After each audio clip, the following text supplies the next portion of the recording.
Are you a lifelong fan of General Hospital? Are you a new fan who wants to know more about the history of the show? Do you enjoy talking about the show with others? Do you find yourself yelling at the TV? Is your self-care an hour a day in Port Charles?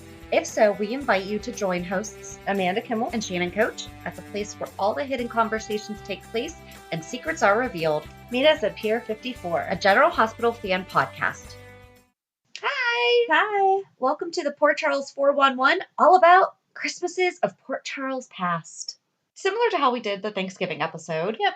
We both used Curlyqgrl's GH Classic website for our research. Also a little bit of soapcentral.com and my personal favorite, YouTube. How many hours did you get lost on YouTube? Listen, remember on Monday's episode, I said that I rested a lot. So, okay. If you type in General Hospital Christmas on YouTube, there is a playlist of 50 videos. Does not mean it's 50 hours, but 50 videos. And there's a lot of good snippets. And then if you just search for each year. So I did not watch all of them because there's not episodes. Well, I'm glad you didn't spend 50 hours on your computer. I promise you I did not spend 50. Well, no, I have it on my, it's an app on my Fire Stick. Oh, so I can actually cool. access YouTube straight from there. We had that on Apple TV, but then the girls would continually watch stuff that I just don't want to hear somebody unwrap presents or talk about dumb stuff on my TV all day long. So I deleted the app so they can't do that. But I never thought of it for your useful stuff. That's so we started with 1979. Yes, because we couldn't go back much further, and that's the earliest that Curlyqgrl's website went on. Yes. So Amanda's going to get us started. Okay. Same as Thanksgiving. Not going to read word for word because some of it is just way too storyline related, and we're trying to stick to Christmas, and that is all. Or like the big thing that happened that day. Yes. Yeah. And this is really funny because the way that it's written out, it starts with, it's Christmas morning. Laura and Scotty smooch. Aww. Bobby gives Ruby a dress for Christmas. The Webbers give Heather's mom a coat.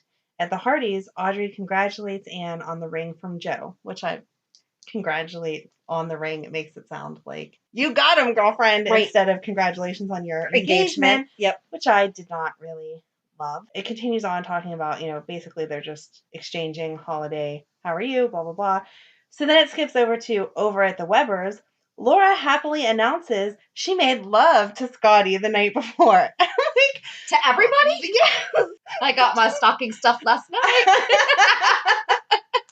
And I guess the significance was it's the first time since the rape, which is not something to joke about because I'm sure that's very traumatic. Right. Okay. But I still don't feel like... I wasn't thinking about that. Well, no. And that's what I mean. When I first read it, I was like, wait. And then it goes on to a little more context. And I was like, yes, I understand that obviously it was a traumatic event and getting past that.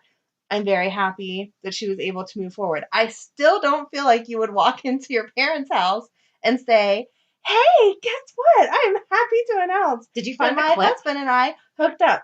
Did not find the clip of her announcing that. I'm sorry. Or I would have had it for you to watch because I still just don't know exactly how she would say that. And then it goes on to say Laura sensed something is different with Leslie. And they're dancing around talking about this baby and I have no idea. So I did go to YouTube then. It was when Monica had AJ.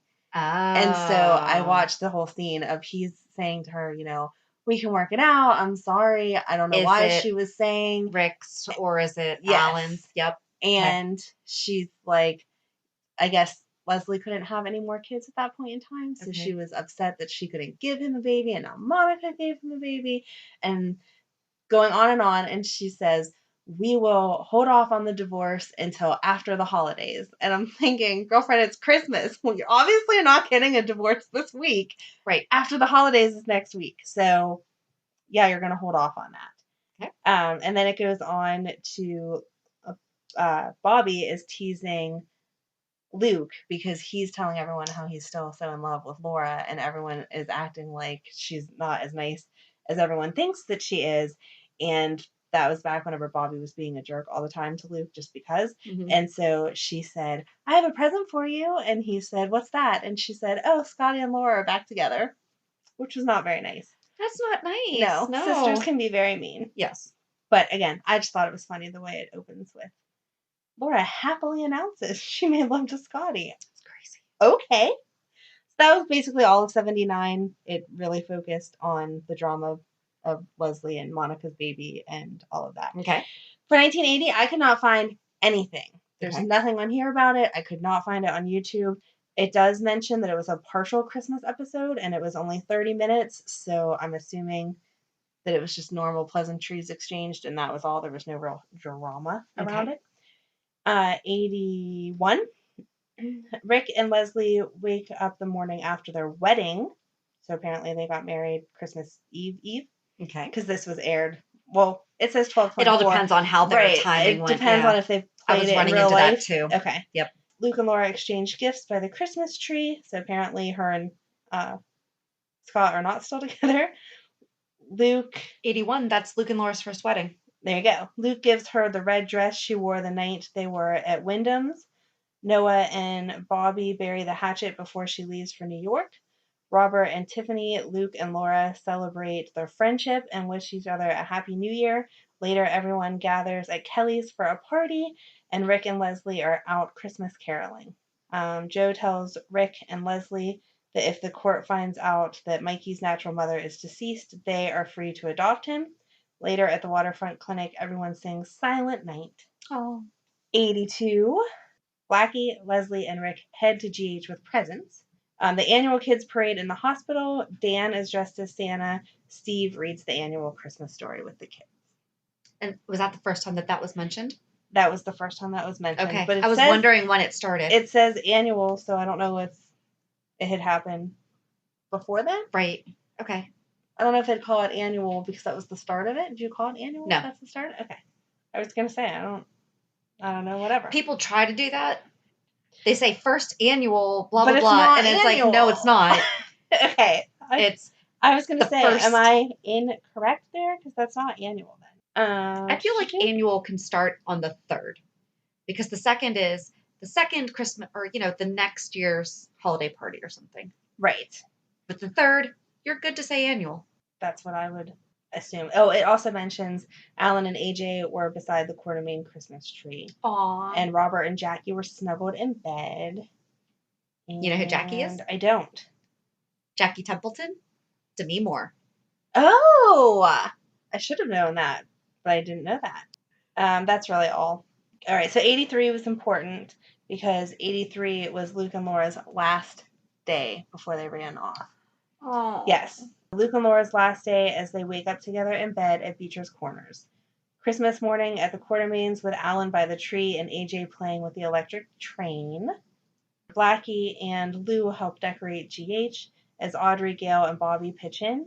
Later, in a classic Gift of the Magi story, Grant gives Celia her presents. They are beautiful art brushes, which she can't use as she sold all of her art supplies. She asks Grant to open his gift, which is a ski trip, but he sold his skis to pay for the art brushes. Aw. Yes. Lila is touched by their love, and even Edward is touched by their sacrifices. Rick and Leslie meet Luke and Laura at Beecher's Corner, wondering what news they will have to tell him. Luke and Laura tell Rick and Leslie they are leaving to travel, and they start their tearful goodbye. Luke and Laura return to the mansion to gather their things and say goodbye to the mansion. Luke and Laura stop by GH and listen to Dr. Hardy tell the children at the hospital the Christmas story one last time. Luke and Laura sneak away and walk out of the hospital to begin their new life together. Are you going to cry? Are you sad? No, because I know that they come back. That's a spoiler. Don't tell everyone that. Spoiler alert, Laura, Luke and Laura come back. Shh, you're not supposed to know that. That was it for my first couple years. Luke and Laura drama. So I did 84 through 87. And I like that they mentioned that AJ was sitting around the tree with the train Electric because train. it was mentioned around mine. Did you grow up with the train under your tree? I did. I did too. And so did my husband. Is that a really common thing? I don't know. I just kind of thought that it was. I don't know about now. In 1984, Robert and Holly were planning a party for Mr. Donnelly coming to Port Charles. And Felicia was being stalked. So she was like off in a safe house and everything. And Frisco was not being played by Jack Wagner. What? He was temporarily played by Kevin Bernhardt. I did not know that. They announced it. The role of Frisco Jones will be portrayed today by Kevin Bernhardt. Was it a couple weeks? A couple months? I don't know, but he was in both episodes that I watched. Oh. Yep. Okay. Holly's planning the party and everything. She's going over the list, and Robert's like, "How about you do our guests a favor and don't cook?" That's not nice. No, it wasn't. He really kind of said it like that. So she's like, "Fine, we'll try the new Port Charles Hotel caterers." Oh. Yep. Tony and Tanya got engaged. Tony, Felicia, and Josh decided to go caroling with Frisco outside the Scorpios. Frisco had surprised Felicia with flying in her grandmother for the holiday. We see the parade of children at the hospital, and Tony and Tanya led the kids singing Rudolph the Red-Nosed Reindeer. And this is back in the day when they actually led them around, like through the halls. They were all singing and everything. The nurses and doctors were going through. And for some reason, at the Scorpios, they had a piñata, and Felicia broke it open. I don't know. Wow. Yes. But then back at the hospital, Santa arrived with gifts for the kids and wanted them to learn about the real meaning of Christmas before opening their presents. And so Dr. Steve Hardy read the Christmas story, and then they sang Joy to the World. And I love how Steve always read it because he always engaged the kids. Yes. You know, they answered questions. They got to guess the next part, you know, stuff like that. Right. In 1985, Frisco and Tony led the Christmas parade. Frisco and Felicia stopped by to see Robin before they went to the hospital, and they gave her earrings and a necklace, and the necklace said Robin, and Frisco's like, "That's my goddaughter. I'm going to spoil her Aw. rotten." And there was a kid that was recording the parade like he was doing a newscast. Okay. He had a microphone and everything, and there was a video camera guy, and he said that he had been a patient one year and that being at the hospital wasn't so bad, that we shouldn't feel bad for them because they take great care of them. Aw, on that's that. sweet. It really was. And then when Steve read the Christmas story, Robin was sitting on his lap. And Robin did receive a phone call from her dad. How generous of him. And then in 1986, Duke was in the hospital and he was like using a walker, and nothing really substantial happened other than Duke was in the hospital. That was the only thing that I could really see. Felicia and Tanya were happy that it was their first Christmas together as a real family. And at Tony and Tanya's home, Frisco, Felicia, Patrick, Amy, Dan, Ruby, Bobby, Jake, Yank, and Jade celebrated the holiday. And at Anna's, Robert, Robin, Sean, Sandy, Buzz, and Tiffany enjoyed the day. At the annual Christmas party at General Hospital, Steve tells Robin and the other children of the first Christmas, and Robin was also sitting on his lap that day. Okay, so in 1987 is when Tony gave Lucy a ring. Robin gave Robert a stuffed wallaby because he's Australian. Oh, that's cute. And then he had flashbacks about Holly, and he was holding a real wallaby with a ribbon around its neck. So I need to find why. Why? Yes, I would like the explanation of that. And then Mrs. Santa Claus showed up to the Quartermains, and carolers came in singing. There was no parade, but Dr. Hardy did tell the story, and the credits rolled as he told it. So there was more information on the video than there was written down. Mm-hmm. And there was also an announcement at the end of the video that there was a preemption for the next day, and GH would play instead of another show. Oh, okay. So I don't know, but I thought that was interesting. That is. So that's it for 84 through 87. Okay, so I did 89 through 92, and this is really where it was getting to the point where I was remembering some of the characters and some of the things that happened, because this was the age I was getting into it. 1989, Julian brings presents to Anna and Robin. Tony dresses up as Santa. Lucy gets a present from Alan at GH, but he blows her off for Christmas. She really likes other people's husbands. She does. The children's Christmas party. It just says the children's Christmas party at GH, so I'm not sure how much detail they went into.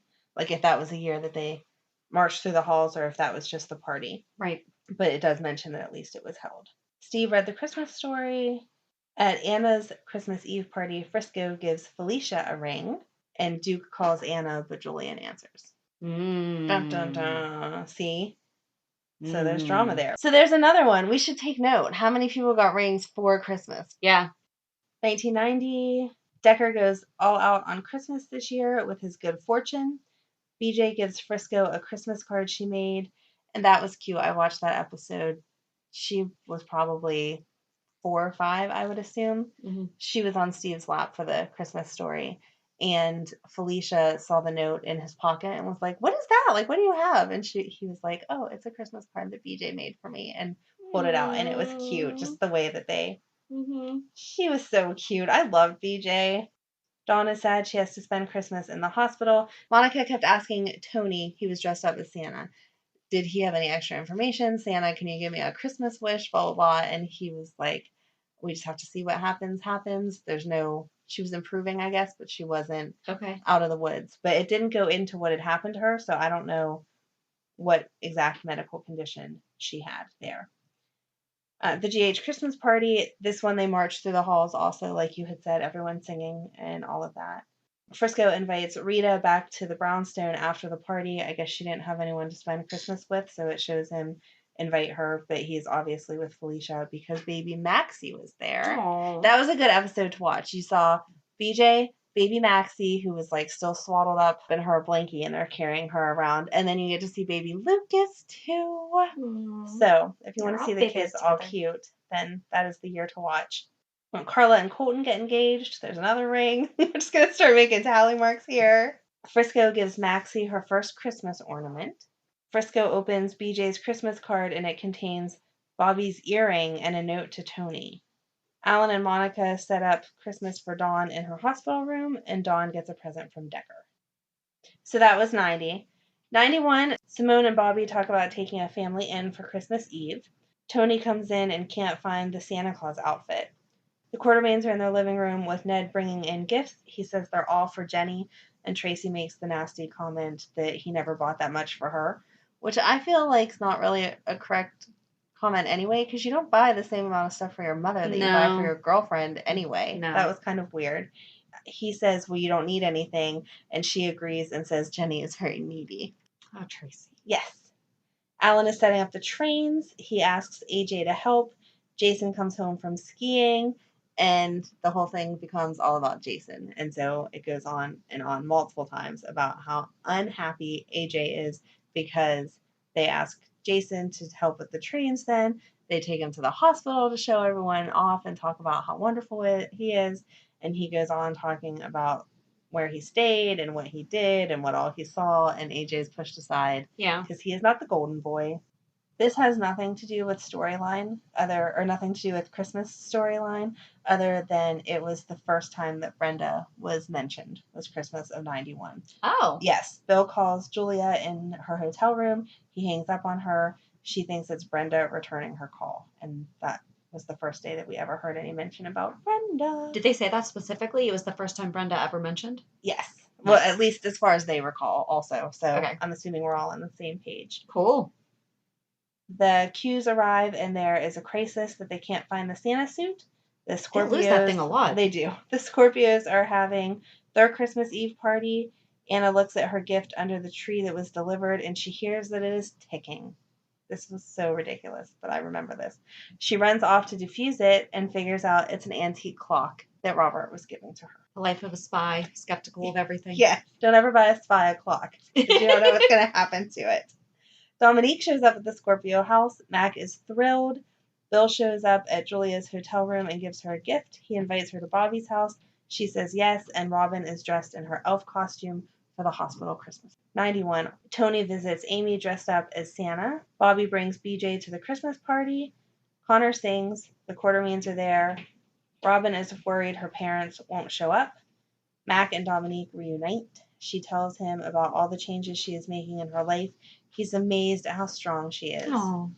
The doorbell rings. There's a delivery for Anna. Mac tells her to put it under the tree. Robert and Anna go to pick up Robin's presents. Tiffany covers the hospital party and the homeless project for her television station. Scott and Lucy show up with gifts for the homeless kids who are coming to the party. Aww. Lucy's upset she's not invited to Bobby's party, which I'm not sure why that's ever shocking to Lucy that she's not invited places. Right. She tells Scotty she doesn't want to be alone for Christmas. Bill, Sly, and Julia show up to the party. Robert and Anna show up at Sean's with Robin's new bike and asks if they can keep it there till tomorrow. They tell him Dominique has shown back up, and Mac brings Dominique to the hospital party. The hospital parade continues. Steve tells the Christmas story. Bobby invites Lucy to join them and put aside their differences for one night. Lucy turns her down. Scott tells her to shut up. Robert and Anna talk about how much Robin has grown up. Dominique and Mac almost kiss, and Charlotte shows up. Dominique tells Charlie she knows why she told her not to come see Mac, and she figures out Charlie's game, which again, that's more storyline than I know how to get into. The Quartermains are back home with the two homeless families that they had invited to spend Christmas with them. Edward welcomes them. Alan introduces them to Tracy, Paul, his sons, etc. Ned gives Jenny a ring. There you go, there's another one. Ned gives Jenny a ring while Paul looks on longingly. Dominique tells Charlie that she is moving back into her apartment over the outback. Dominique tells Charlie to find another place to live. The Quartermains are in their living room again. Lila tells the families about how each ornament is special. Tracy says they are all from Lila's trips around the world. They all comment on how nice it is to have Edward back. Sean gives Tiffany a necklace at the Scorpio party. Anna wants to open her gift now. It's a jade statue. Back at the brownstones, Scott gives Lucy an antique perfume bottle for her new perfume. She is happy he is backing her up in spirit. They kiss.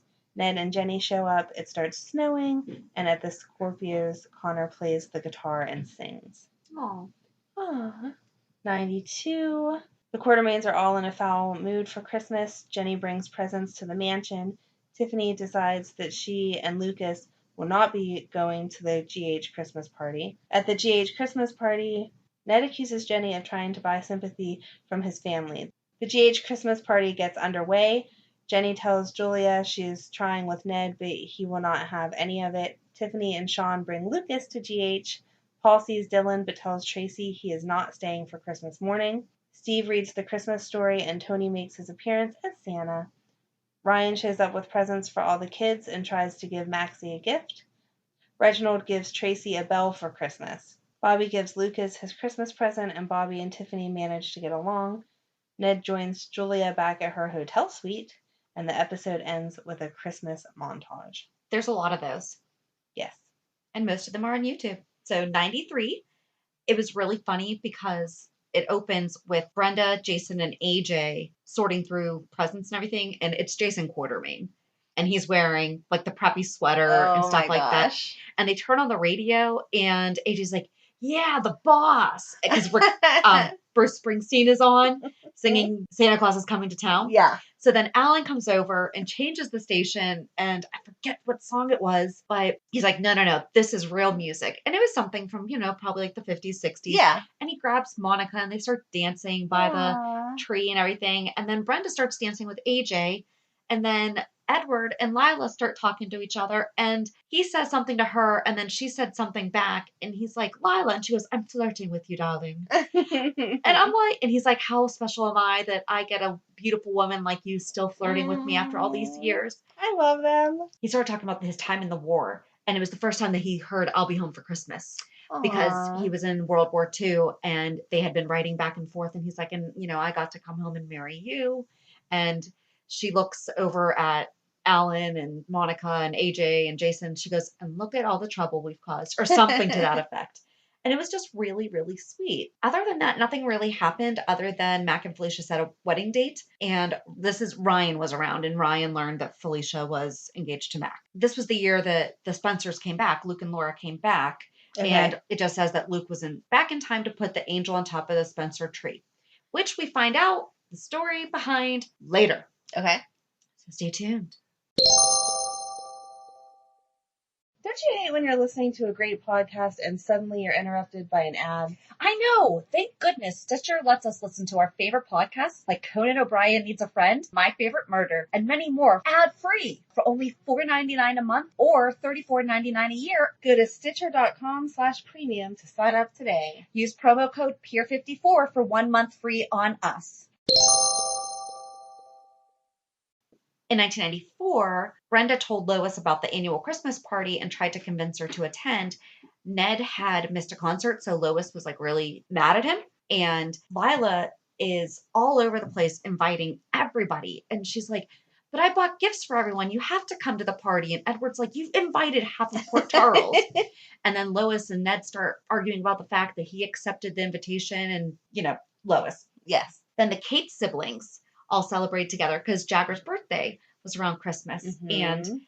they fought like siblings. And then Karen stopped by and kind of told Gina, give your brother some grace because he's really been there for me when I've really needed him. Yes. And then Bobby and Tony had a really difficult time because that was the year that BJ died. And seriously, go to Addie Kate 007. So ADDIECATE 007 on YouTube. It's like the perfect inner monologue I've ever seen that explains. So Tony and Bobby are going through something that parents should never have to go through, the loss of a child. But we've all had those things where you're strained Mhm. and you're just thinking things and wanting the other person to just do this and so they talk to each other for a second, but then they're both silent and Tony's like, I just want to go over there and hold her, and she's like, I just want him to hold me, and they Aww. talk about how they wish they could reach out to each other and how they wish they could. It was great. It was. Did you cry? No, but it was. I might now, just because it really was. And if you've been married for any length of time, or you've been in a relationship for any length of time, Right. you just sit there and you're like, I just want them to do this, and not I just want them to pick up their socks or leave the. Right. Yes, this is the emotional reaction that I need from you. Yes. And then for the Christmas parade, Lucky and Foster led it. Aww. Yep. And Steve told the Christmas story. And Miguel gave Lily a ring. Oh. Number 6. Wow. And then Luke and Laura decorate the tree and discuss the recent Port Charles going-ons. And Laura opens the Christmas tree angel, and Luke places it at the top of the tree. And the 4 of them stand picturesquely in front of that tree. And the 4 of them is Luke, Laura, Lucky, and Foster. No Lulu yet. In 1995, Alan and Tom argued over who would sit in for the ailing Steve Hardy, who couldn't be there to tell the Christmas story. Eventually, Tom pleads that he needs to do it, so Alan relents, and that's Tom Hardy. Right. Robin and Mac reminisce about Stone. Everyone carols and gathers around for Tom's version of the Christmas story, and I couldn't find this. Then back at the Quartermains, it says Emily and the Q-Men argue about the electric train. Alan is holding out for the traditional circle around the tree, but Emily, demonstrating her developing talent for male manipulation, begs Alan for a larger run. Eventually, he agrees to everyone's delight. And Ned saying, have yourself a merry little Christmas to Lois over the phone. And there was a montage of the characters as it rolled. In 1996, apparently nobody ever bought a Christmas tree before Christmas Eve that year. Okay. Nobody. Jax and Brenda were having their first Christmas together, and he had just come back from Australia and brought ornaments that he had made as a kid. Aww. I know. And they talked about adding to their own collection in the years to come. It was the first year without Dr. Hardy. So I'm not counting the year prior because, Tom stepped in, but this was Steve had passed away. Right. It was the first Christmas for Jason Morgan. Okay. And it was Emily's first Christmas with the Quartermains. And so the Quartermains went to this Christmas tree lot. Well, Sonny had gone to the Christmas tree lot too, because Mike had insisted that Sonny needed a tree. And so Jason's there. And the woman who was running the lot was like 9 months pregnant. Oh, turns out her water had broken a couple hours earlier. Of course it did. Christmas Eve's their big money maker, and she was scamming them. She was charging like $80 for a tree, $150 for a tree. Right. That's ridiculous. Right. And then Jack shows up with Brenda. So Sonny sends the couple to the hospital. And was like, seriously, we will take care of your Christmas tree lot. Please go have your baby. Yes. So he dons the Santa hat and everything. And Edward and the rest of the Quartermains all show up for the Christmas tree. And Edward asks, oh, are you like expanding your cover-up businesses and stuff like that? And then when he finds when they're looking for the Christmas tree, Edward tells AJ to check them for explosives. And then when he finds one, Sonny charges him $5,000. And, oh, you know what? It was this year, the Christmas party was even a bust because Amy and Bobby usually planned it, but there was a lot of stuff going on and they didn't. And so that's why Edward was going, because Amy had called Monica, or Bobby had called Monica. Someone called Monica and was like, we need help. And so they basically stopped decorating their tree, went and bought another tree. This is when they wound up with a lot. Sorry, I'm trying not to read my notes because it's more fun Yes. storytelling than me reading the chicken scratch that I have all over the place. Then Jack shows up at the Christmas tree lot, and basically Sunny is really giving him a hard time. And he basically tells Sunny, that's fine, I don't need the tree, I got the girl. Sorry. And it's the night that Ned and Alexis met because they were at the hotel bar and they were comparing why they hated the holidays. And so it was also Brooklyn's first Christmas, but she wasn't on scene. And so he actually, when he was going to leave, he said, I would try picking you up, but I'm married and I'm not very appealing right now, or something like that. It was something to that effect. Yeah. And then he showed her the picture of baby Brooklyn and left. And then the holiday party came together at the hospital, and Alan took over reading the Christmas story. In 1997, this was the first year we had Nicholas. So it was the Weber girls too. They were new too. I didn't think about the fact that they all came at the same time. They all came at the same year. Yeah. And David Cause, the guy who played the theme song to General Hospital, was at the Christmas party playing the saxophone. Nice. And he was playing himself. He was mentioned, yes, and mine also, because it became a tradition for a couple years there. Yes. Carly was preparing to give birth to Michael. Oh, and Carly had completely decorated Jason's penthouse. Of course she did. And Jax had brought Brenda home because she was in Shady Brook, and he had gotten her to come home for the holidays, and elves had decorated all over the place. That was before Elf on the Shelf. And he had given her 3 boxes because she's like, I don't even have any food. And so he gave her 3 boxes, and one was a box of chocolate, one was a box of graham crackers, and then marshmallows. So they made s'mores, because remember they did that for Thanksgiving. Yes.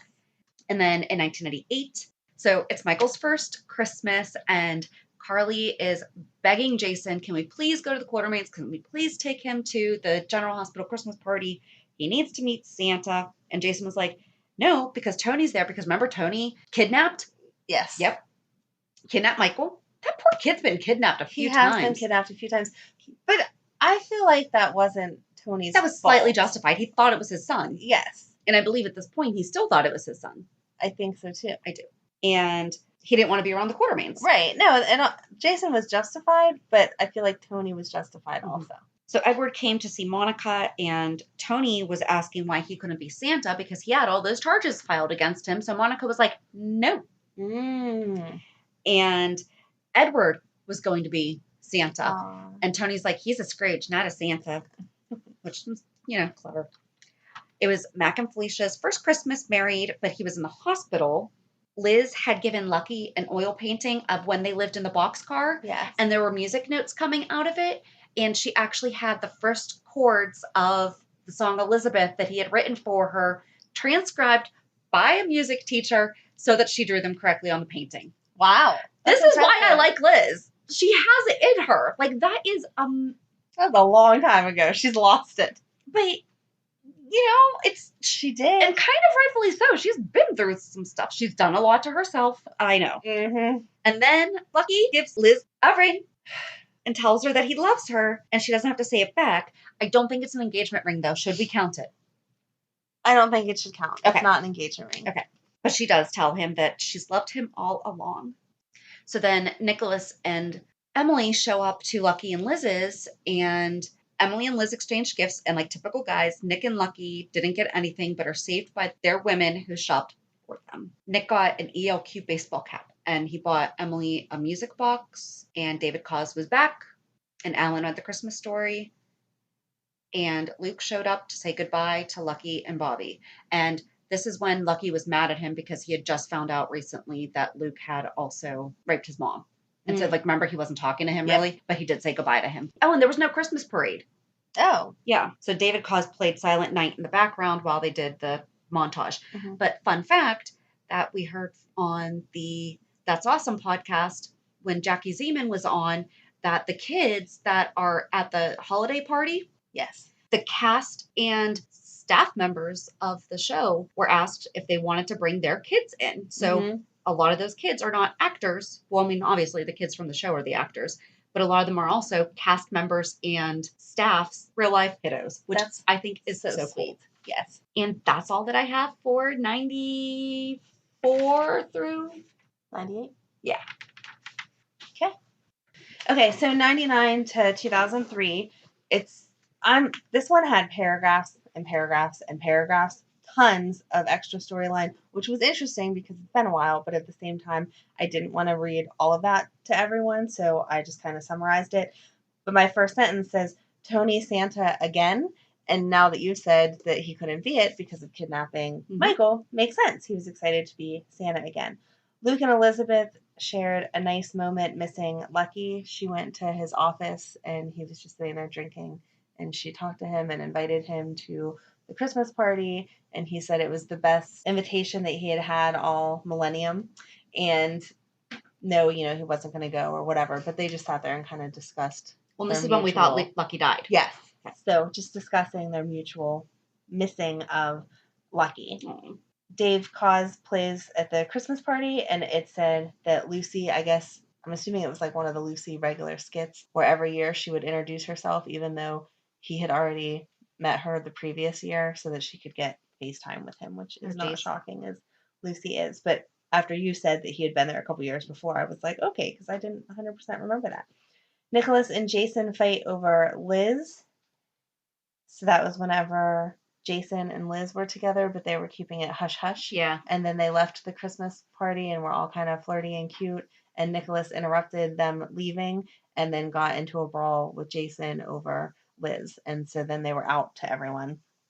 Alan read the Christmas story, and Emily and Juan helped hand out the presents. And Emily was dressed up in a cute little elf outfit.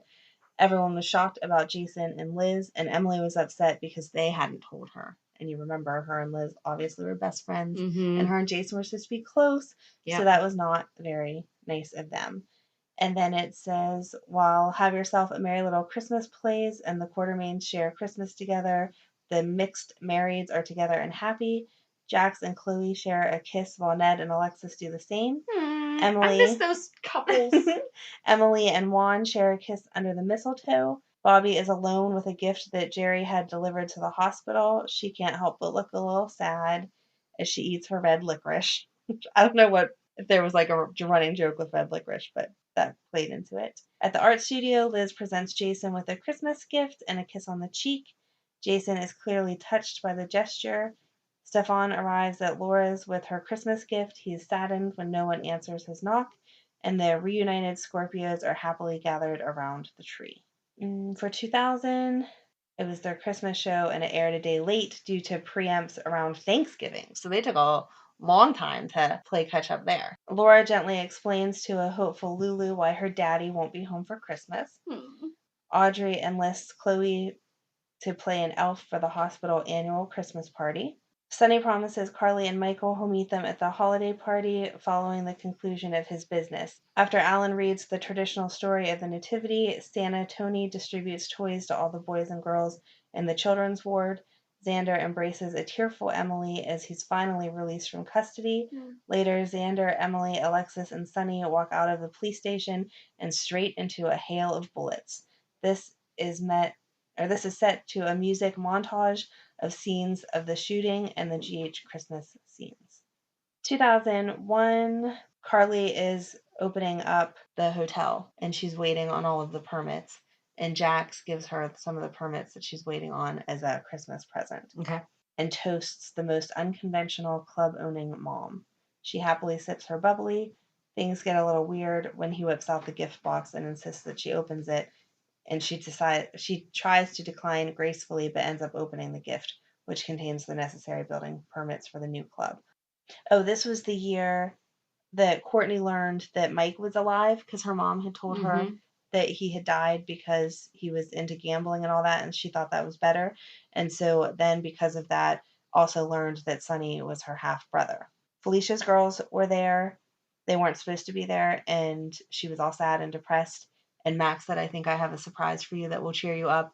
And somebody rang the doorbell, and whenever she opened it, it was the girls coming home. Monica leaves with Ray on her tail as Alan begins to tell the story of baby Jesus to the hospital kids.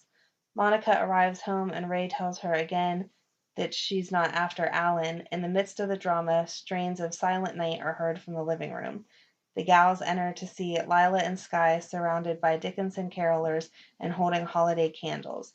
As AJ enters and receives a lit candle from his sister, Edward makes his way to Lila's side and tells her how much he loves her. Even Monica is moved to smile while in the presence of Ray as Alan walks in and views his loving family. Alexis runs into Jax at the park, standing in front of a memorial of the September 11th victims, which again, I love the way they pull, we've said it 100,000 times, but they pull real life into it. So it was only appropriate that they would talk about September 11th because that was on everyone's mind that Christmas. He tells her that he knows how hard it's been for her to lose her best friend this year. She tells him that in light of all the changes and destruction that have abounded this year, she still feels lucky. She goes on to say that we never seem to take the time to tell those around us just how much they mean. Jack listens intently as Alexis tells him that she loves him and that her life is better because of him. He says he loves her too, and they embrace. She tells him that she has an idea and asks for his help. Later, we see the two of them, along with Melissa, Roy, Sunny, Carly, Michael, Nick, Gia, Ned, and Christina, lighting candles in a memoriam of those whose lives were taken. Courtney appears on the steps of the park, sees her brother and his family, and somberly accepts a candle from Jax. 2002, again, tons of extra information. This is when Molly was born. Okay. Through tears of joy, Alexis thanks Cameron for persuading the NICU staff to let her hold her infant daughter for the very first time. And that's Cameron's grandfather, not the Cameron that we know. Yes, which is very confusing just because it's hard to think back that time, but obviously the OG Cameron. Obviously Cameron now wasn't convincing nurses of anything back in 2002. So Monica coerces Edward to be the Santa Claus that year. Okay. Michael writes Santa a letter asking for his dad to be home for Christmas because this is when Sunny and Jason were in jail. I don't want to get into too much storyline, but it goes into Taggart was ready to process Sunny and have him kept in jail forever. And then a call comes from Judge Weston, who released Sunny. And Sunny tells Jason he didn't call in a favor because he couldn't get a hold of anyone. It turns out that Rick is who got him out, and he doesn't want any favors from Rick. And Carly's kind of like, shut up, he got you out of jail. Right. Just focus on that and try to get Jason out also. So then it says Sunny and Carly return home to a happy reunion with Michael. Christmas music montage to Have Yourself a Merry Little Christmas. Rick plays the guitar for Liz. Scenes from the GH Christmas party. Coleman at Skye's bedside. Courtney standing sadly before the tree in her empty apartment as Jason returns home and they embrace. Sunny kisses a sleeping Michael and Carly as they are curled up on the couch, and it ends with Jax and Brenda on their island terrace. 2003, are you ready with your pen? Mm-hmm. Nicholas presents Emily with a gorgeous engagement ring for Christmas. He sold Wyndham's early in order to afford to buy it for her, but unbeknownst to Nicholas, Emily, with a little hope from Alexis, was the buyer. She returns the deed for Windermere to Nicholas as his Christmas present. I knew they played that storyline a couple of times. Keep a track of that too. Not crazy. I knew it happened. At General Hospital, minutes before the pediatric children arrive for the Christmas celebration, in front of Dylan and Tracy, Sage and Georgie get into a fight. The girls attack each other, shrieking insults until Brian and Dylan are able to pry them apart and they are told to behave. Things eventually settle and the children arrive to see Santa, played by Cameron, again, Xander's dad, and hear Alan give the traditional Christmas reading. Oh, and then it goes on to, this is over 2 days. So on the 23rd is when it shows all of what I just said. And then in the middle of that, Lulu wants Luke around because this is when Laura's in her catatonic state or whatever. So Nicholas shows up to Lucky's house for the party, and Luke is there peering in the window but not going in. And Nicholas kind of calls him out on why don't you quit being a jerk and go be a dad for your kid because that's what she needs. And so then it goes into he goes back to the casino and sits at the bar to have a drink. The lights begin to flicker.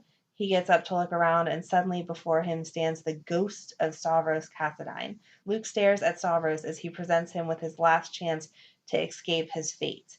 And then, over the course of the day of the 24th, Luke's Scrooge episode continues. It goes from Stavros to Helena, who informs Luke that she is the spirit of Christmas past. Helena takes Luke to a street corner in Port Charles where Luke sees himself as a youngster along with Bobby conning a rich woman out of some money. While Luke and Bobby tell their benefactress that they need the money for groceries, they really plan to buy a bus ticket to go live with their Aunt Ruby in Florida. Luke is amazed to learn that the benefactress was, can you guess? Lila Quartermain, who had planned to adopt Luke and Bobby. Oh. Luke argues that he and Bobby were better off with Aunt Ruby in a brothel in Florida than with the dysfunctional Quartermains. However, Helena next whisks Luke to a scene from his past where Luke successfully convinced Bobby to turn tricks for a couple more years until they had enough money ahead to quit that life. The next spirit to arrive is Nicholas, who declares that he is the spirit of Christmas present. Nicholas whisks Luke to the docks where they find Scott making off with the cash that has just been donated to the children's charity. Although Luke insists that Scott's moral failures have nothing to do with Luke, Nicholas explains that Luke once was a man of honor with good intention, but Scott began to head down the wrong road when Luke's affair with Scott's wife, Laura, broke Scott's heart. Then Nicholas and Luke visit the Quartermain mansion and listen to Edward telling Skye about the children that Edward and Lila almost adopted once. Luke feels compassion for Skye and becomes alarmed when a melancholy Skye prepares to take a drink. I don't want to keep reading it because there's tons more paragraphs, but it's basically just that's the Christmas story. That's really cool. I like that. So that was cute. And then, who was Tiny Tim? When Luke awakens alone, he finds he is once again aboard the Haunted Star. Luke is elated when he discovers that he is alive after all and that it is still Christmas Day. Luke rushes out to buy Christmas gifts and runs into Michael and a bodyguard as they are walking Rosie. Michael is mystified as Luke cheerfully wishes him a Merry Christmas. Luke rushes to find Lucky and surprise his son by announcing that Luke is coming to Bobby's later for dinner. Next visits the Quartermain mansion, and knocking a cup of coffee out of her hand, Luke implores Skye to resist the desire to drink and instead accompany Luke at Bobby's to celebrate Christmas. So that was the end of 03. It really is, like, I want to go back and watch that whole episode of Luke and... Yeah, that sounds like a really good one to definitely go back and look. All of his stuff. So 2004 is Elizabeth Suncamp's first Christmas. Aww. Other Cam has since passed on. Yes. It was the first one without Lila. I know. And there was a huge blizzard. And also... Was it a blizzard or did the whole town get frozen over? No, we did not bring back the Ice Princess for this. It was a blizzard. Alexis, and this goes back to what we were talking about on Monday's episode about the whole custody thing and everything. Alexis is trying to outdo Sunny on the Christmas tree, and so she wants a bigger Christmas tree. So she and Rick go to the farm to cut down, or go to the woods. They don't even go to a farm to cut it down. And sure enough, blizzard hits. They wind up getting snowed in a cabin. In the meantime, Sunny and Alexis have been arguing over having Christina baptized, and he had scheduled for her to get baptized on Christmas Eve. And Alexis is like, I need to get home. You know, I don't want her to be baptized, blah, blah, blah, blah. And then Christina winds up spending the night, and they didn't hear from Rick and Alexis. And he's like, this is not like her. She does not give me an extra minute than I should have. So, and no one's answering phones. So something's going on. Then Jax was talking to somebody, and he found out that Rick and Alexis hadn't come back yet. Oh, he had stopped by Jason's or Courtney's. And Jason had gotten stuck in the blizzard. Okay.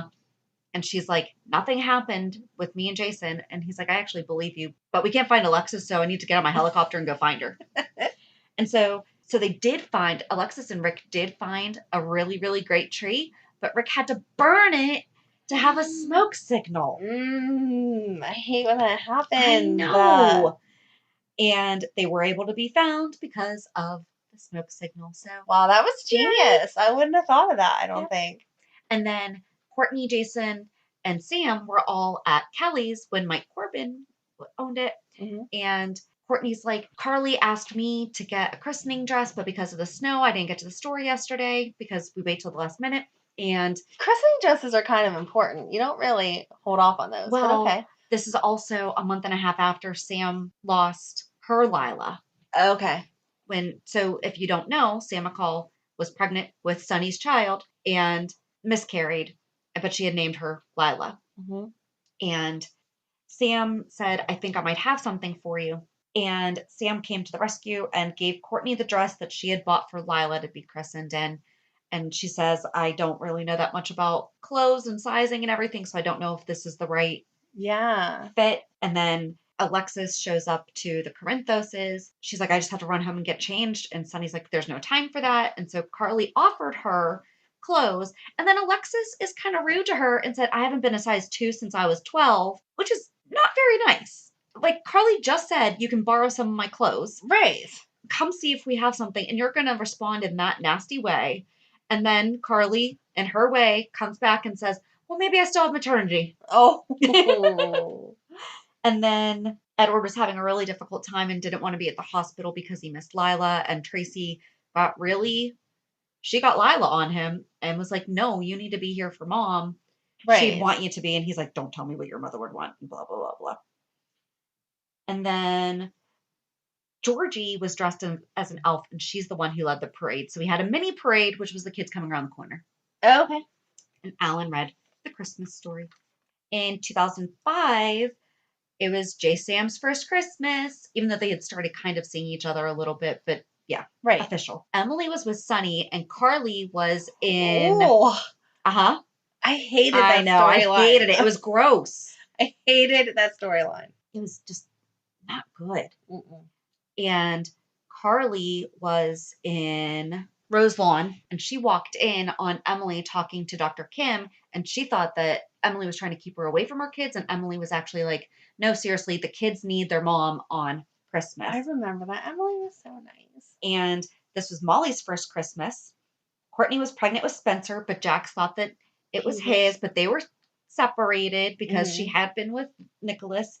She was decorating the tree, and he had showed up drunk at her house saying that he still loved her. And the next day he was apologizing and saying, I still love you and all this.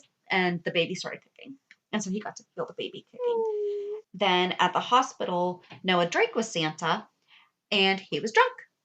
And not a lot of people could tell, but as the adult child of an alcoholic, you can always tell when your parent is toasted. Right. And sure enough, Patrick was like, really? You're going to be drunk at the hospital while you're being Santa as on Christmas? And Michael and Morgan walked up, and Michael asked Santa for their mom to come home for Christmas. Santa was like, wait, is your mom Curlyqgrl? And they said yes. And he said, I think, and he's like, well, look over there. And she came through, and Emily had saved the day, and Carly was able to spend the time with her. Did Carly remember to thank her? She did. Oh, that's good. And during the closing montage, Tracy tapped Monica on the shoulder and gave her a little box. And just as Monica was going in for a hug, Tracy kind of like waved her off, like, no, we don't do that. And Alan did the Christmas reading. In 2006, at the penthouse, Jason and Sam had bought a tree to decorate. They had sent Spinelli to Tennessee to spend the holiday with his grandmother. Carly broke the news to the boys that Jax was gone and the wedding was postponed, but they promised that they would all elope when Jax returned. And Elizabeth was upset that he couldn't get the hot toy of the season for Cameron, and Audrey tried to calm her irate granddaughter. Lucky arrived and asked Liz to escort him to the Christmas party, and she turned him down. Alexis and the girls arrived and bumped into Rick. The adults remained civil. Mac and Lucky admonished Maxie for donning her traditional elf suit so soon after her, quote, miscarriage, but she said that she refused to sit at home and mourn her loss. Remember, she faked the miscarriage with Lucky's kid? Yep. That was awful. Yep. And Patrick pulled Robin behind the Christmas tree to smooch. There's a lot of smooching going on. And Georgie was dressed as Mrs. Claus, was furious to find Dylan dressed as Santa with his pants down as Elf Lulu adjusted the costume. It was innocent, but Georgie stormed off anyway.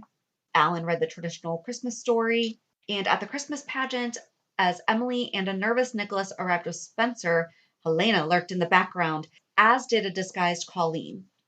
On the docks, Liz was thrilled to find the toy that she had been seeking for Cam, courtesy of Jason. Of course. And during the montage of Have Yourself a Merry Little Christmas, Patrick and Robin head to the supply closet as Epiphany smiles and shakes her head. Oh, back to the Cassidines. I'm sorry. They were doing that pageant, and I guess Spencer was being baby Jesus. And Nicholas went to get him and was horrified to find that the manger was empty and Spencer was nowhere to be found. Dun, dun, dun. Yes. In 2007, this was the year that Ellen had died. I know. Why do you have to be so sad? I don't know. Why did I get all the people died? You didn't have any of them. How did that happen? Good. I'm glad you keep all that death over there. Oh, so as Jax and Carly and the boys were having a great Christmas and they were preparing to leave for the hospital's Christmas party, Carly fainted and Jax asked if she was pregnant and she says, no, just a touch of the flu. Meanwhile, the following October, we have Joss. Yep. So the answer right there is yes. Maybe she didn't know yet, though. She might not have, no. Kate had left Sonny, so he was all alone. And Luke was having a surgery during which he had another out of body experience, which makes sense to me now because you just read that whole out of body experience. Yes. And he walks through a fog until he comes to a gate, and upon entering, he finds a pianist playing a Sinatra tune and a drink sitting on the piano, which he downs. Because that's the first thing you do in heaven is down a martini. It's my kind of heaven. And he walks over to the microphone and does a touching rendition of My Way. And then, still under the influence of anesthesia, Luke continues his dream where he concludes that the real value in life is his family and not money. He regrets that he did not spend more time with his family, but overall, he is satisfied with the life that he has led. In a montage with a voiceover by Anthony Gary singing I'll Be Home for Christmas. Aww. I didn't know that. No. Luke walks through the set of gates into the fog. Luke's family comforts each other in the hospital waiting room. And actually, so it ends with Luke just like walking. Okay. And I was kind of under the impression watching it on YouTube that he died. Okay. So I don't know if that was meant to be or if that's just from the little clip that I got, if that was it. 2008 is crazy. Good. I'm going to do the best job that I can of condensing it because I feel like it's probably your Christmas story. Okay. The one thing that's kind of off is Robin and Patrick were finally planning to get married on December 26th.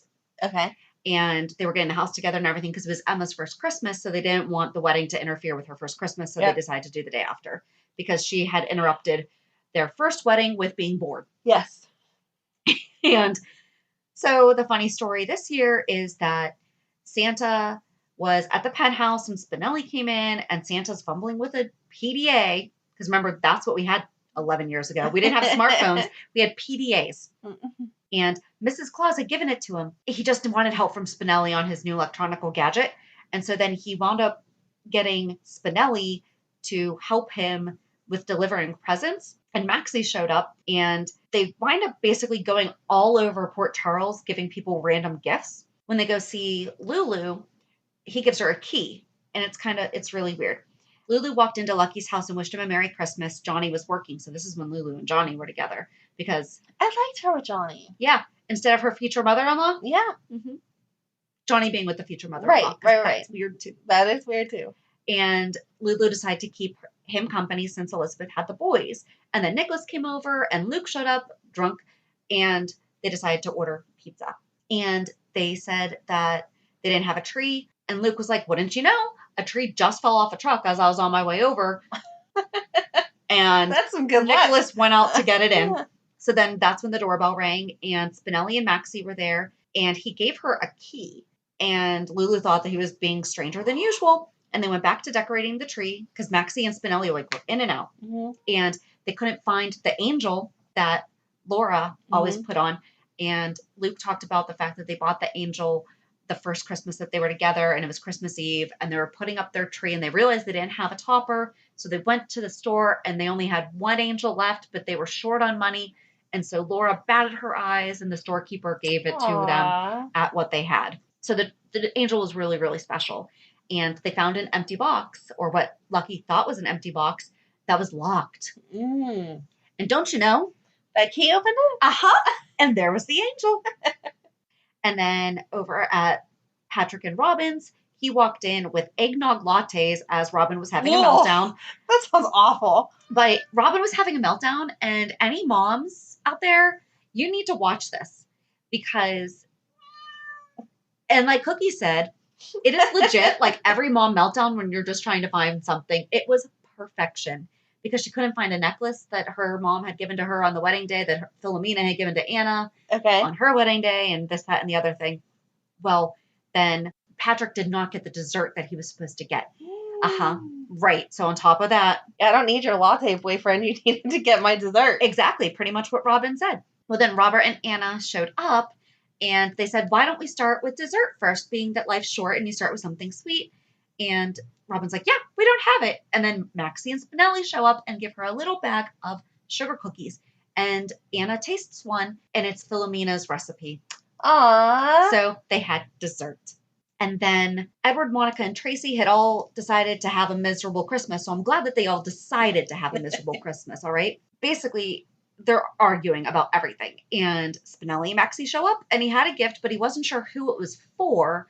And he pulls out a pair of glasses. And then eventually, Edward and Tracy leave. They were not very nice in receiving of Spinelli and Maxie. And so they get out, and Spinelli's like, but maybe these glasses mean something to you. I need to leave them. Right. Santa said I have to leave them. And so he's like, well, I'll put them on the tree. Well, then she puts them on and Alan's there. Aww. And so she sees Alan and he's like, do you remember the time that I threw these glasses at you because I said that maybe you need glasses because you only see what you want to see. That was sweet. And so they connected. And then Diane and Max had been supposed to be spending their first Christmas together, and Sonny needed Max to be hosting people at his apartment. So Max was like, well, I got us a hotel room. And Diane's like, but we're supposed to stay at your house. Why don't you send the people there? This, that, and the other thing. And Spinelli shows up with a phone so he shows up to Max and gives him a pawn ticket. And then he shows up to Diane and gives her a phone to call Max. I don't know why the pawn ticket. Okay. It just says that so that was all of the different. And Bernie was lighting his menorah, and he recited the Hebrew blessing. So I was really happy to see that they incorporated that as well. Then when they got back to the penthouse, Santa was gone. The next morning, Maxie awoke and called Spinelli to tell her about her strange dream. And she had received a gift and opened it, which prompted her to call Spinelli. They had both received a picture of themselves with Santa. Cute. And that was it for 2008. Which was bonkers. That is bonkers. It is. But that was a good one. Yeah. So we're back to me. 2009 to 14. 2009, this year, Carly was with Jax. As you said, they had just had Jocelyn a couple months beforehand. We all know that Carly hates not knowing everything. So she came home from shopping, and there was a present on the couch. So she says to Jax, oh, is that my present? Like, she's going to open it early. And he says, no, that's for your mom. Your present is well hidden. I am not dumb enough to wrap a present for you and leave it out in plain sight. So she starts harassing the boys about, do you know where Jax got my present? Oh, my goodness. And Michael's holding strong because he's the oldest. But Morgan cracks and says, your present is in the attic. For some reason, she tries to get into the attic through the roof in the solar panel on the roof. They don't have an attic access? Right? That's what I was thinking. I don't know why, but she decided to go that way. She had just commented on how they had the best decorations of the neighborhood. Because she was on the roof and could see them all? No, before she went on the roof. But then she went on the roof to try to get into the attic, and she fell, and not only did she fall, but she pulled down the roof off. And so Jax said to her, you're lucky you didn't get hurt. That could have been awful. What are you doing? You should have been more careful, and warns her not to pull another stunt like that again, where Carly replies that the best way to avoid any future incidents would be for Jax to just give her her present. It's like, that's what Christmas Day is for, is for you to just get your present. Traditional Carly. Aww. And then later the boys surprised her with a portrait of Jocelyn with her brothers. Aww. So it was a present worth waiting for, Carly. You don't need to be falling. Such a well thought present. I know, he's a good husband. So good. It mentions Robin and Patrick and their Christmas tree, and it goes on about her making him secure it to the wall because it's too big.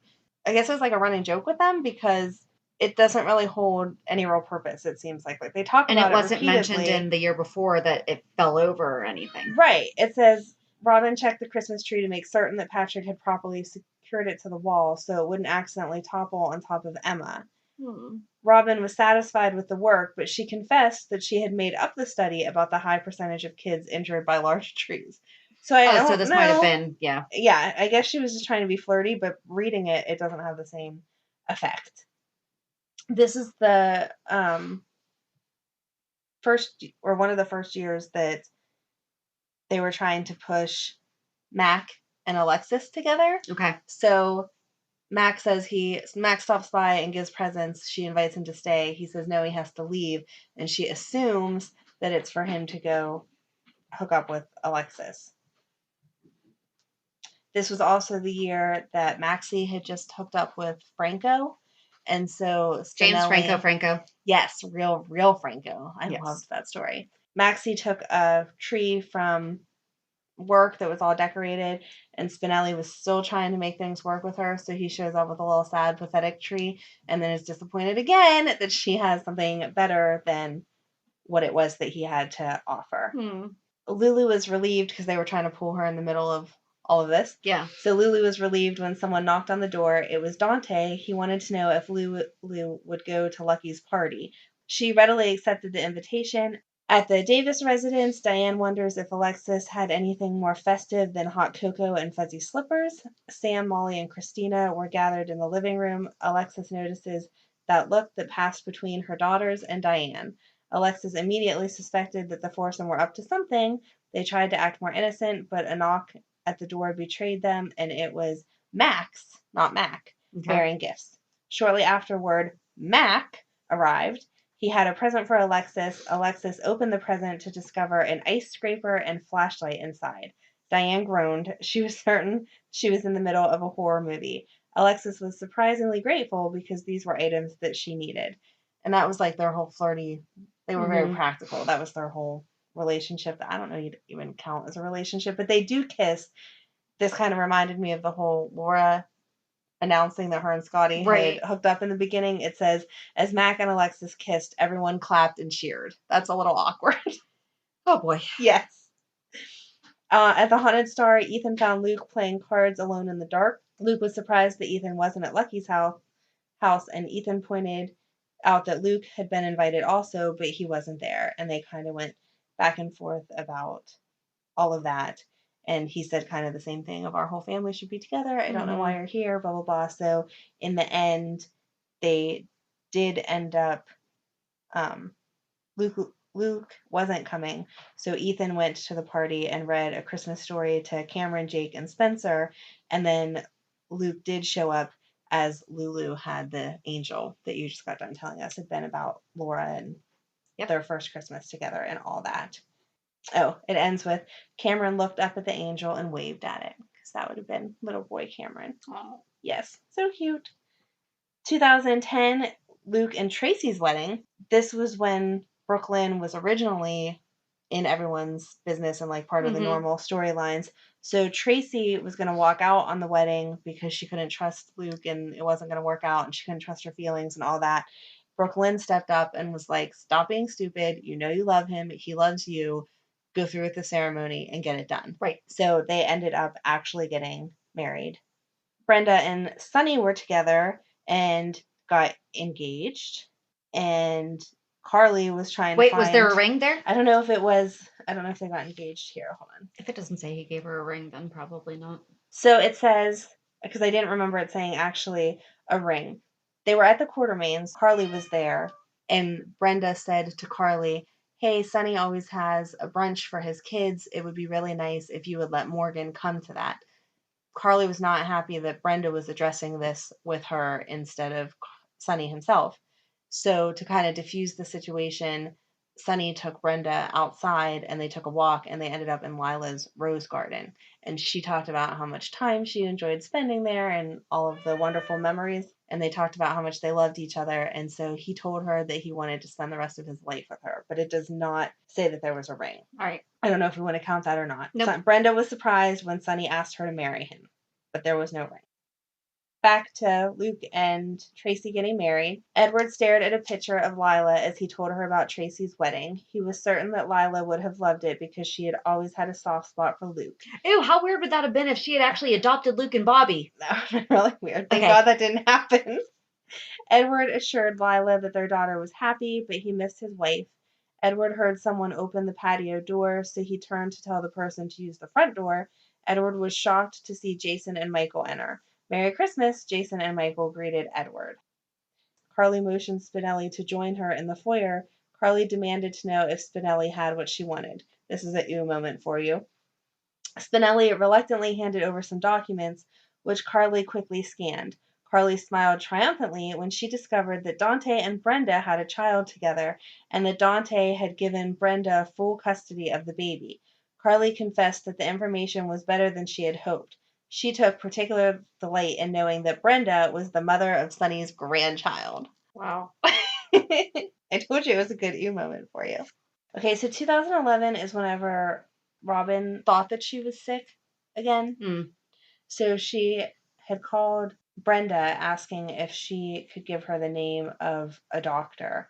And then for Christmas, she gave Patrick a new video camera. And she was crying because he gave her the deed to their property. They were going to build that house. Yeah, yeah. And Emma was like, "Why are you crying?" And she was like, "Oh, 'Cause I'm I just might not so be here, happy." yeah. But she didn't say that. She just said, "Because I'm just so happy." So that was what's going on in the Drake house. This is the year that Dante and Lulu got married by cousin Tommy. And Olivia had invited everyone. And then Dante was like, "No, get those people out of here." Mm-hmm. And then it turned out that Olivia just let them stand outside anyway. So they were basically part of this ceremony anyway. At the Quartermain mansion, the family celebrated as per their custom, griping and snipping at one another. Monica longed to have Jason home. She worried about his health and the uncontrolled rages he'd been having. Edward reminisced about Lila's gifts, and Monica remembered Alan's. Lila had planned to give Edward monogrammed cufflinks the year that she had died, but hadn't ordered them in time. And then the last year that Alan was alive, he was planning on giving Monica a bracelet. So Tracy sent Alice out to go and buy those things for them.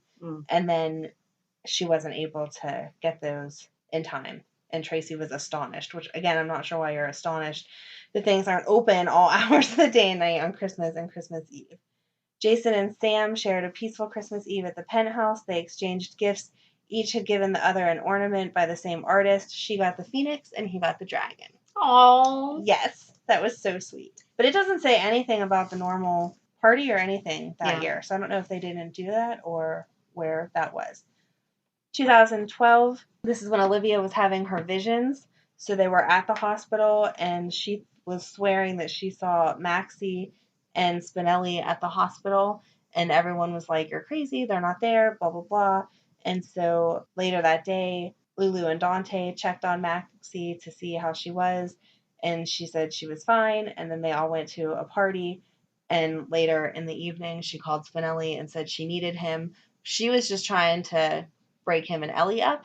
And then when he went to leave, after realizing she was just calling him to try to break him and Ellie up, she got really bad stomach pains and they went to the hospital. And that was when they found out that she was pregnant. Yeah. So it wasn't, I thought that was going to be when she miscarried, but she didn't miscarry until after the new year. AJ had invited Michael to his house, to the Quartermains for Christmas. Sonny had also. And so when Michael didn't show up because he was hooking up with Star, they both assumed that he had chosen the other dad. So that wasn't good for their relationships. Oh, and this was the year also, I watched this part of the episode. Lucy had on the cutest Christmas outfit. It was totally inappropriate for most people because that's what Lucy likes to wear. She stopped by to drop off Coco Cosmetics to everyone, and they had just realized that she still had the 1% of ELQ, and Tracy and AJ were fighting over who was going to be they just sat there and kept trying to woo her to take their side. AJ was getting her a drink. Tracy was handing her presents that she had bought for somebody else and was like, "If they don't fit you, you can just return them, but I bought these for you." Right. And back and forth trying to get main control over ELQ. And then later, Tracy left the parlor muttering under her breath that she couldn't stand Lucy. "You and me both, sister," Monica replied as she left the parlor with Tracy. Tracy was shocked that Monica had referred to her as sister. Monica explained that they had to stick together because Lucy was back. "Merry Christmas to you, sister," Tracy replied with a smile. That was cute. I like how they had them form a bond before she ended up leaving. And then 2013, Liesl was in jail along with Sonny because Sonny was covering up for Morgan doing a shootout at the warehouse. Patrick and Robin were still together, talking about how they found their way back to each other. Patrick promised his wife that nothing would ever tear them apart again, and she leaned in to kiss him. Patrick apologized that it had taken him so long to realize that his heart had always belonged to her, and Robin told him that she loved him, so she refused to let a few days of indecision stand in her way. That was right after he had made the decision between her and Sabrina. Mm-hmm. And Sabrina was at home taking care of Carlos, who had got shot and needed someone to take care of him. Now, Emma got a present from Sabrina and announced that it was the best present ever. It was what she really wanted, and so they had to let her call Sabrina and tell her thank you, which good for them. Did it say what it was? It says, Emma held up a present and announced that it was from Sabrina, so she opened it and exclaimed with delight because it was a Curlyqgrl adventure kit. Didn't they dress That's up what that they dressed one year? like I was for going to Halloween, say, yep. yeah, wasn't that what they dressed up with? Emma was eager to thank Sabrina, so Robin assured her it would be fine. Yeah, this year doesn't say anything about the children's parade or anything like that either. Liesl watched from her jail cell as Sunny was led away. It was a Merry Christmas indeed, Liesl said as she sat down on the cot and then began to sing O Tannenbaum. All right, 2014, this is the year that they gathered for the General Hospital party. Mistletoe became a major topic of conversation, and reunions were all the rage. Unfortunately, it soon became clear that not everybody was going to get what they wanted for Christmas. First up was Molly, who was pretty much the happiest girl in town, thanks to the return of her dear dad, Rick. When she went upstairs to retrieve the letter he'd written her before dying, Rick shared a few words with Sam. And that they went into the whole complicatedness of the fact that Rick and Sam had hooked up previously, and they were going to put that behind them that her dad slept with her sister. They were going to put that behind them and just move forward. So that was that. Now back at the hospital for the party. When it was time for the reading of the Christmas story, the lights flickered and a horrendous beast appeared at the top of the staircase above the nurse's station. While this was yet another person wearing a rubber mask, it wasn't the Luke imposter or Faison, but rather Liesl. Rather than tell the story of Christmas, which Nicholas described as being about Santa and presents and elves, with nary a mention of a swaddled babe in a manger, Liesl had opted for the story of Krampus, a creature from the German folklore who ate children and looked like a non-green Grinch. Mm-hmm. Eventually, Monica saved the day, but Emma trembled in fear, while Jocelyn delighted in the terrifying tale. They banished Krampus and got Santa to join them. That was that, like, when Jocelyn was in that weird age. That, she wasn't sore-assed yet. Everything. She was into the Children of the Corn and all the scary stuff. She was cute, though. In the end, however, it was Maxie who got the true holiday miracle. Having flown to Portland, she knocked on Spinelli's door and was festooned with the world's brightest wreath. It was a final reunion between her daughter Georgie, and by FaceTime she introduced Georgie to Nathan. That Krampus one. That was messed up, but it was so Liesl. It was. Every time I see, there's a Facebook meme that keeps going around. Every time I see it, I'm ready to screenshot it and send it to you because it makes me think of that. It's funny. So, okay, that's all for the... All right, so 2015 was Avery's first Christmas. Aww. Lulu and Dante were estranged. Sabrina had just told Michael that the baby was actually Carlos's and not his. Kid Jake was back. So at the Weber house, Elizabeth was pulling out all the stockings and everything, and Jake was like, "Do you have one for me?" And she did, because she had kept it, even though he had, quote, died. Okay. And Jason, because we thought adult Jake was Jason at this time. Yes. He was in hospital, or he was in prison. And Cameron is asking if Jason's going to be home for Christmas, which didn't we just have this whole conversation about Halloween too? So Jason likes being locked up for holidays and then making the grand entrance. Yeah. Because sure enough, he came home. But before that, Liz had sat down and talked to the kids about the Christmas story and explained how their great-grandfather Steve Hardy had started by telling the story, and then Jason's dad took over. So I never thought about that before. Right. That, both of their families were the ones that tell the Christmas story. Yes. And then Jason winds up showing up. At the Corinthoses, Christina had given Sunny a selfie stick. Kiki had brought over Avery to see Sunny, and they all gather around for a selfie, even Lulu, because Lulu had just brought Rocco over too. Yeah. And then in Paris, Emma, Robin, and Patrick were there. Emma was talking about Santa and all that They stuff really to do them. go to France a lot. They do, except for this time we see them. Okay. And Emma was afraid that Robin was going to leave again. And then moments later, Robert and Anna, dressed as St. Nicholas and Mrs. Noel, arrived, and they transformed the hotel into a Christmas wonderland. Aww. And all that fun stuff. So then in 2016, it was the first Christmas without Morgan. Tom Baker had just been stabbed to death, so Merry Christmas, Liz. Mm-hmm. Sam was pregnant with Scout by Drew. Okay. This was the first Christmas that we also had Charlotte, and Lulu and Valentine were working out their still ongoing custody issues. Nell was being helpful at the Crenthoses, and Carly had actually bought her a gift that was 3 hearts because of all that she had done for her and Joss. Oh. Carly, Joss, and Nell were always going to be connected, so there was 3 hearts on the necklace. Yes. And they Wow, just how things change. reminisced about Morgan and everything, and Michael gave a present to his parents, a framed photo as Morgan as the little drummer boy. At Windermere, Lulu hugged Charlotte goodbye and vowed that it would be the last Christmas without her daughter. Then in 2017, it was Kevin and Laura's wedding. We should have been counting the weddings, too. We should have. Nell was pregnant with Jonah. Okay. Michael was not sure if he was the father, though. Okay. So he was at least open about that one. They weren't sure. Everyone was stuck at the church for Kevin and Laura's wedding because of the weather. Mm-hmm. Julian had just opened Charlie's recently. Wow, it doesn't seem like Charlie's has been open that I know. long. And then TJ and Molly were hosting their respective families for Christmas, and this is when the power went out. Okay. And so they all went down to Charlie's, and Julian... I remember that, but it does not feel like that long ago. Yep. Kicked the restaurant back up, and they all had dinner together, and then they gave the extra food to the homeless. And eventually everyone did start arguing, though, like Julian and Alexis. And then this is when Stella still hated Jordan and everything. In 2018, Jason, Sam, and Danny donated Toys for Tots, and Sam explained to Danny the importance of donating because other kids might not be able to.